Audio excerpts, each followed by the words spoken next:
মিশালো, ওই কুলে কুলে কুল মিশালো, কুলে কুলে কুল মিশালো, অন্তরঙ্গ ভক্ত দেখে কুলে কুলে কুল মিশালো, অন্তরঙ্গ ভক্ত দেখে কুলে কুলে কুল মিশালো, অন্তরঙ্গ ভক্ত দেখে কুলে কুলে কুল মিশালো, অন্তরঙ্গ ভক্ত দেখে কুলে কুলে কুল মিশালো, কুলে কুলে কুল মিশালো, কুলে কুলে কুল মিশালো। আমার মহাপ্রভু সংকীর্তন করছে কিন্তু তাল এদিন কীর্তনে প্রভুকে সঙ্গ দিলে না। তালের মনে অহংকার হয়েছে বাবা, বলছে প্রভু প্রতিদিন কীর্তন করে আমি তাল যদি কীর্তনে না থাকি তাহলে কীর্তন কেমন করে হবে? তাল যদি না হয় কীর্তন হবে না। তালের মনে অহংকার হয়েছে, তাল গিয়ে কোনায় বসে আছে, বলছে আজকে প্রভুকে সঙ্গ দিব না।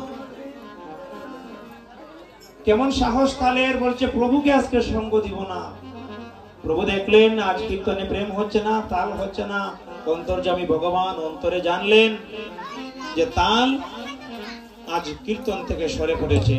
কিন্তু প্রভু তালকে শিক্ষা দিলেন কেমন করে, তিনি স্বর্গ থেকে সপ্তম তালের নতুন করে সৃজন করলেন।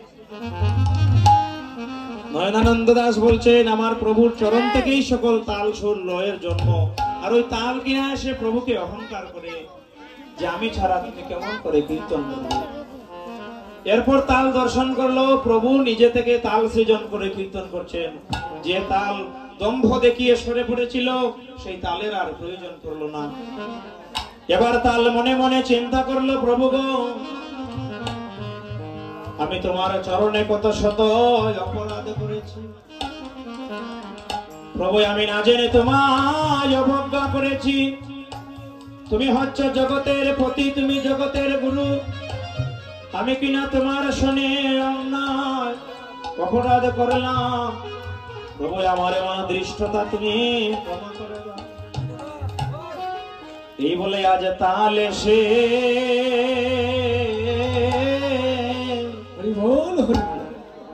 পদে আশ্রয় নিল।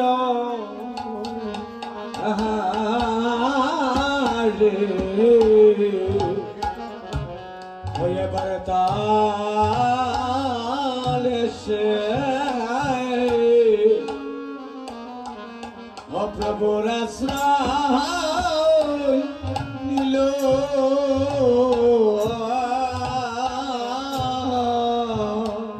তাল এসে পদে আশ্রয় নিল।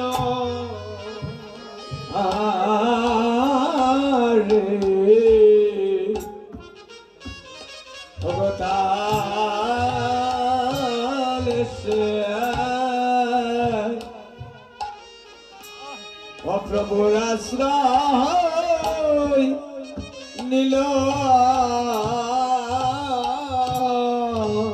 ও প্রভু আমি বহু জন্মে অগয় অপরাধী ভুলে তাল এসে আশ্রয় নিল। ওই আমি বহু জন্মে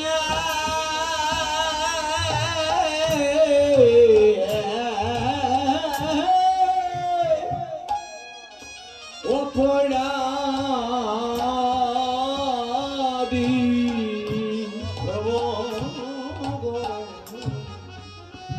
অবতার এসে অপ্রভুর আশ্রয় নিল।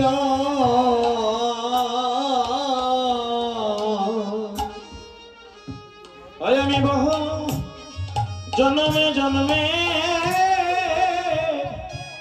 হরে চরণে অপরাধী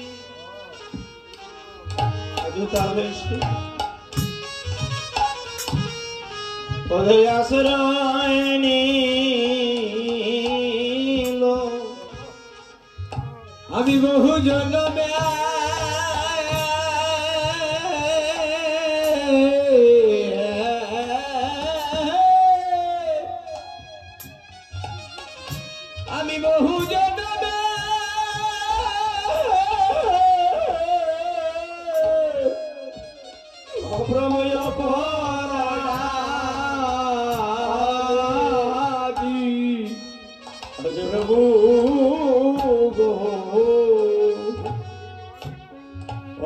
তালে সে অপ্রভুর আশ্রয় নিল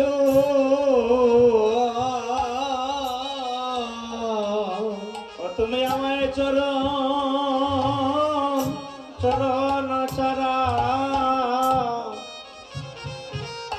করোনা গো অপ্রভু চরণ ছাড়া আমায় করোনা গো ওই আমায় চরণ চরণ তুমি করোনা গো অপ্রভু চরণ ছাড়া আমায় করোনা গো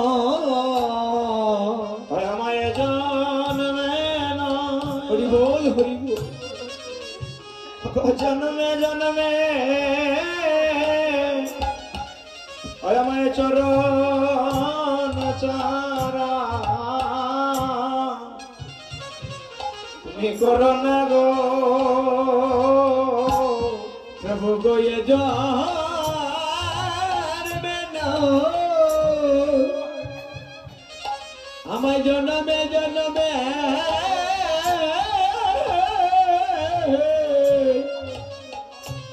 আমায় চরণ চরা আমায় করোনা গো তব শ্রী চরণে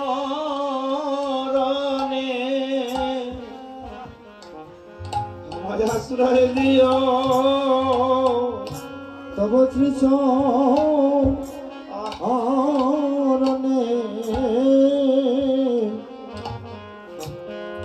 আশ্রয় দিও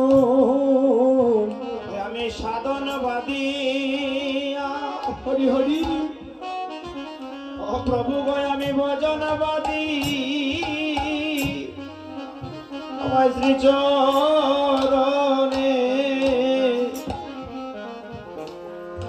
তুমি আশ্রয় দিও আমি সাধনবাদী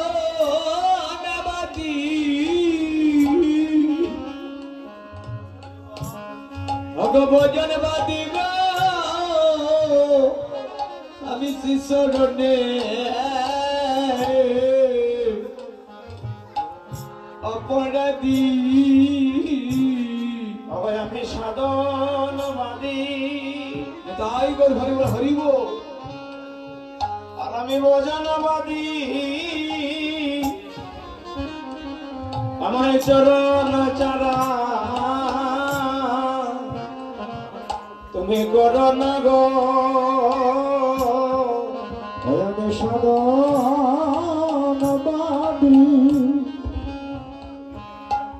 অগভজনবাদী অগচরণ চারা করোনা গো আমায় চরণ বড় ওই আমি ভালোবাসি ও তোমার চরণ বড়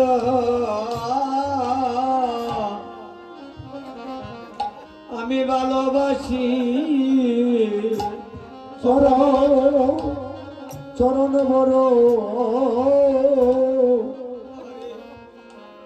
বড় ভালোবাসি ওই আমি তোমার চরণ বড় ভালোবাসি আমি চরণ বড়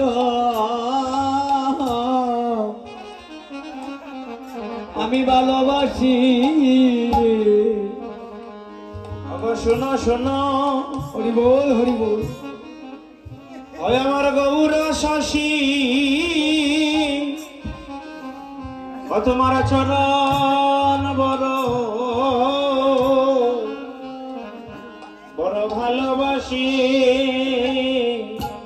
ওরে সোনা শোনো হরে গৌর শশী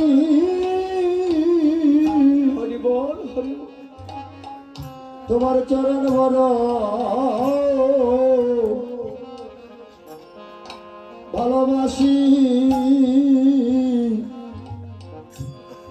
এই বলে তাল এসে প্রভুর চরণে যখন আশ্রয় নিয়েছে, প্রভু আমার পরম প্রেমময় দয়ালু ঠাকুর তালকে বুকে টেনে নিয়ে বলছেন, হে তাল, তুমি যা করলে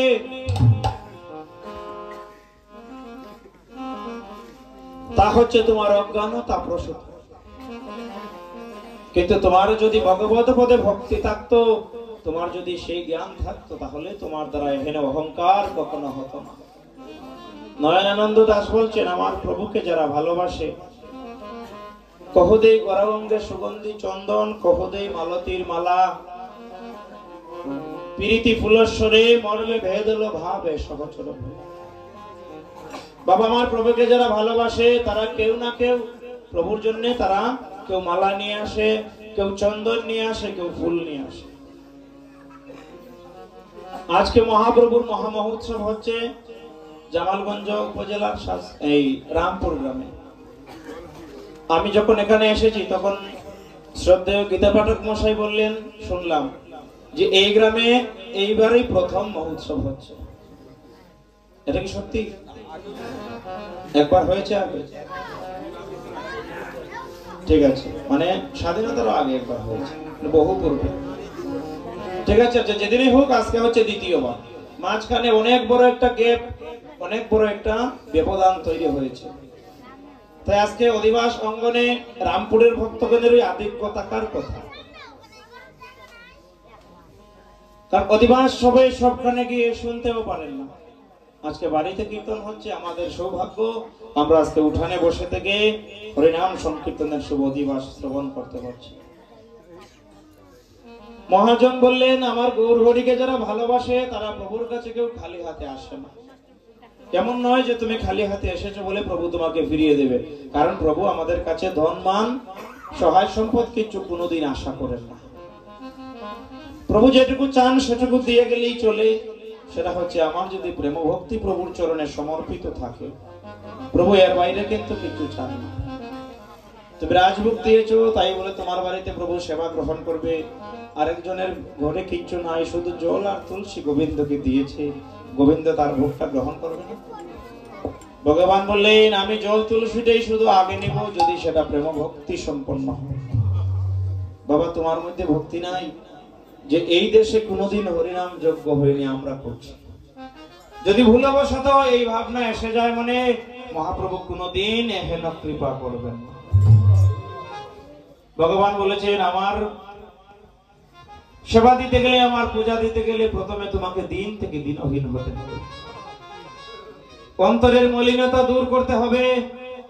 মহোৎসবের নিমন্ত্রণের বেলায় একই কথা বলেছেন, তোমার যদি কারোর সাথে বিবাদ থাকে, প্রথম নিমন্ত্রণ তুমি আগে তাকে গিয়ে করবে। কারণ কারোর সাথে হিংসা রেখে, বিবাদ রেখে বাবা হরিভজনে যাওয়া যায় না। কথা প্রসঙ্গ মনে হলো তাই বলতে হচ্ছে। লালাবাবু জগৎ শেঠের নাম নিশ্চয়ই সবাই শুনেছেন। এমন একটা নাম যে সবাই শুনেছে, আবাল বৃদ্ধ বনিতা। লালাবাবু আর জগৎ শেঠ আজীবন দ্বন্দ্ব করে গিয়েছেন।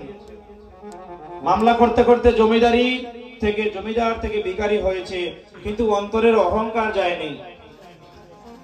তারপরে বলছে দেখে নেব, সর্বস্ব খুইয়েও বলছে দেখে নেব। লালাবাবু তোমাকে দেখে নেব, লালাবাবু বলছে জগৎ শেঠ তোমাকে দেখে নেব। ভাগ্যের পরিহাস, সবার তো চিরদিন কাহারও সমান নাহি যায়। আজকে যে রাজা ধীরাজ, কাল সে ভিক্ষা চায়। সংসারে এটাই হচ্ছে নিয়ম। আজকে তুমি রাজা, ভগবান চাইলে বাবা আগামীকাল সকালে তোমার হাতে ভিক্ষার তালা ধরিয়ে দিতে পারে। হরি বল হরি বল। কেউ আটকাতে পারবে না, আমি নিজেও আটকাতে পারবো না। যদি পারতাম তাহলে একদিনে সম্পত্তির মালিক হয়েও বসে থাকতে পারতাম। এখানে আমাদের হাতে কিচ্ছু নাই। মানুষ একটা মানে অকর্মণ্য বস্তু এই জগতে, যে মানুষের নিজের হাতে কিচ্ছু নাই। ভগবান যদি কৃপা করে দেন, বলেছেন তুমি তোমারটা করে যাও, তার কৃপা হলে তোমার সবকিছু একদিন লাভ হবে, আবার তার ইচ্ছা হলে সবকিছু তোমার কাছ থেকে নিয়েও নিতে পারে। কিন্তু এত নিঃস্ব থেকেও তাদের মধ্যে বিবাদ যায়নি। ভাগ্যের চক্রে একদিন লালাবাবুর মনে বৈরাগ্য আসলো, তিনি বৃন্দাবনে চলে যাবেন স্থির করলেন।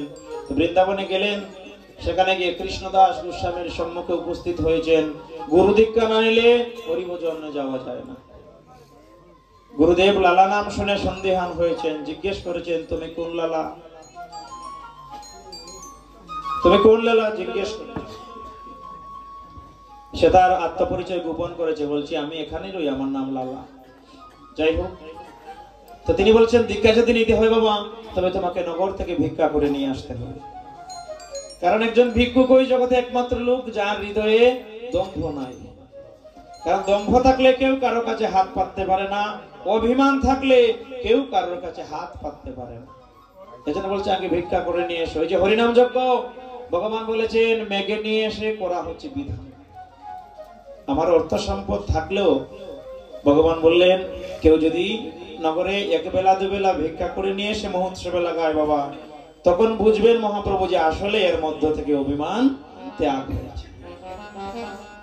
কিন্তু আপনি কি একবার বলে দেখেন না, বলবে তোমার শাস্ত্র নিয়ে তুমি গিয়ে ঘরে বসে থাকো, আমার কিসের অভাব যে আমি অমুকের তমুকের বাড়িতে গিয়ে ভিক্ষা করব? বলবে না? এমন লোক প্রচুর আছে যাদেরকে আপনি গিয়ে সাহসই পাবেন না এই কথা বলতে, যে দুই ঘর মেঘে নিয়ে এসে আপনার যজ্ঞে লাগান, আপনাকে উড়িয়ে দেবে। তো ওই লালা বাবু ভিক্ষায় গিয়েছে গুরুদেবের কথায়, কিন্তু তার শত্রু বাড়িতে যায়নি। জগৎ শেঠের বাড়ি ছাড়া সবার বাড়ি থেকে ভিক্ষা করে নিয়ে 2 দিন পরে এসেছে, বলছে গুরুদেব ভিক্ষা করে নিয়ে এসেছি, এবার দীক্ষা দিন।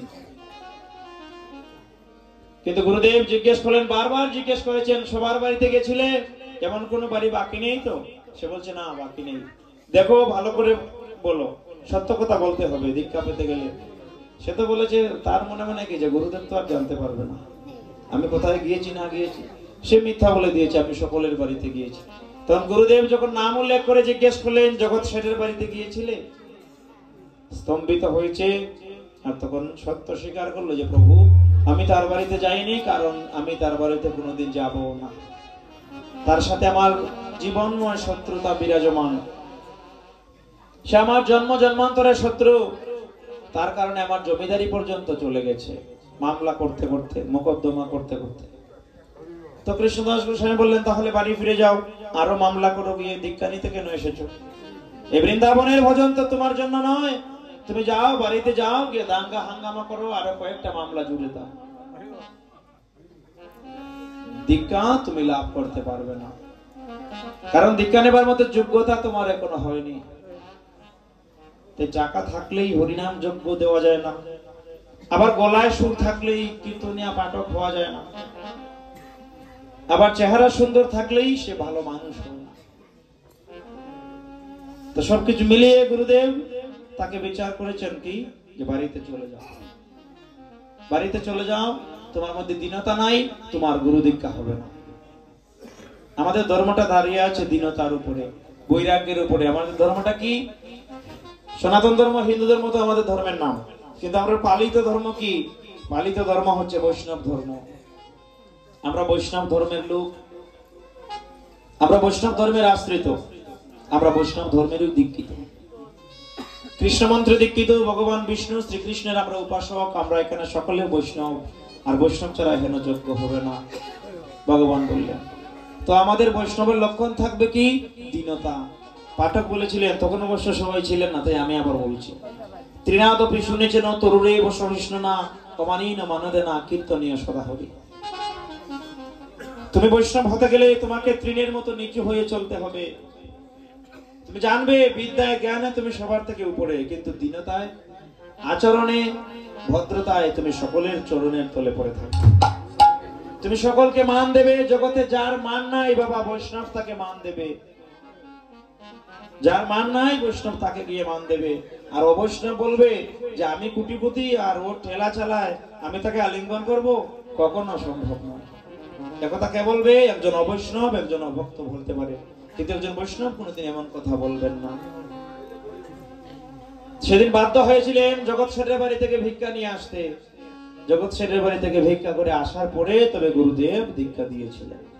তো এখানে বৈষ্ণব সেবা, হরিনাম যজ্ঞ বাবা কারো সাথে দ্বন্দ্ব বজায় রেখে আপনি আয়োজন করতে পারবেন। বিষয় হচ্ছে আমরা তো সকলে সবকিছু আর জানি না যে কেমন করে ভোজন করতে হয়। তার জন্য সদ্গুরুর আশ্রয় নিতে হয়। গুরুদেব যেভাবে বিধান দিবেন ওইভাবে আমি যজ্ঞের আয়োজন করব। এমন অনেক জায়গায় গেলে পাবেন যজ্ঞ হচ্ছে কিন্তু আপন ভাইকে নিচ্ছে না, আপন ভাই সাথে নাই, কিন্তু যজ্ঞ হয়ে যাচ্ছে, বাড়িতে কৃষ্ণ নাম কীর্তন হচ্ছে, কিন্তু নিজের ভাইকে বলেনি যজ্ঞে আসতে। দ্বন্দ্ব, হিংসা, নিজের ভাইকে নিমন্ত্রণ করে নিয়ে যজ্ঞে আসবার, এমনও বহু যজ্ঞ হচ্ছে। কেউ তাকে গিয়ে বলারও সাহস পাচ্ছে না যে ওকে গিয়ে বলছিস না কেন, উড়িয়ে দিবে, মান দিবে না। এমত অবৈষ্ণবের যজ্ঞ বাবা কোনোদিন আর যাই হোক ভগবানের চরণ প্রতি গিয়ে পৌঁছাবে না। হরি বল হরি বল। সরলতা ছাড়া, দৈন্যতা ছাড়া যজ্ঞ করা যায় না। এবার মনোয়নানন্দ দাস বলছেন, গৌর হরিকে কি তোমরা চিনো? যদি না চিনে থাকো তবে আমি বলছি। কই কহত করা জানো কি বল্লভ, কই কহত করা জানো কি বল্লভ, কই কহত করা জানো কি বল্লভ, কই কহত করা জানো কি বল্লভ, রাধার প্রিয় বাচবা, রাধার প্রিয় বাচবা, মনোয়নানন্দের মনে আনন্দ নাই গো মানে, মনে আনন্দ ইচ্ছা জানে, গৌর আমার গদাধরের প্রাণ, গৌর আমার গদাধরের প্রাণ, গৌর আমার গদাধরের প্রাণ, গৌর আমার গদাধরের প্রাণ। মহাজনী পদ যখন শেষ হয় তখন মহাজনের নাম ধরে শেষ হয়। নাম আসলো কি? নয়নানন্দের মনে আনো নাহিক মানে, যে গৌর হরিকে তোমরা যে যা কিছু মনে করতে